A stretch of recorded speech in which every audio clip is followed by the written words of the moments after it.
Hi, I'm Joey Lang. And I'm Ethan Makala, and we would like to welcome you to the UW Stout Video Production Lab Safety Series. Today's episode, we will be giving you a grand tour of the studios and facilities here in the Comtech building. Come along. To start off the tour, we will begin with Studio A.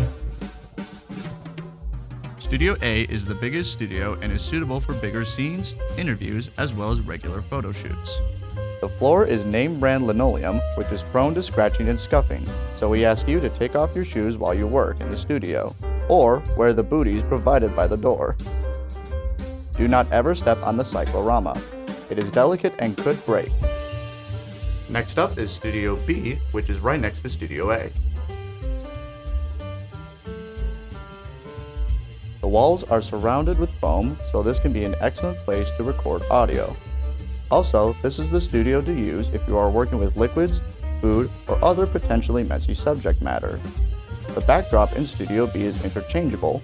Talk to a lab assistant to change the background to suit your liking. There are black, white, gray, and green screen background options.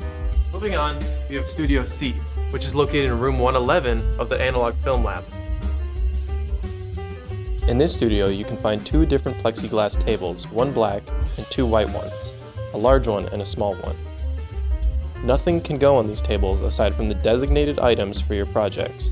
The tables scratch easily and should never be moved. If they need to be cleaned, please ask an assistant for help.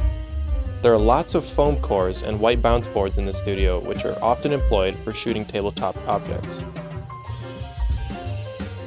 The editing lab is the heart of Comtech. Who's that handsome devil? There are 22 Mac desktops, which are a great resource if you want to work with a more powerful computer with a large display. There are 5 private editing booths if you want to work privately or have team meetings with classmates. One of the studios is outfitted as a recording bay, complete with sound dampening and a dedicated microphone. The lab assistant is available to provide software help and advice with editing your project. And lastly, we have the equipment checkout room, where students can go to check out and return equipment. Find a lab assistant and respectfully ask them to help you on your checkout or check-in process. When coming to check out or return equipment, place your equipment on the front table and stand back to give the assistant enough room to check your equipment efficiently.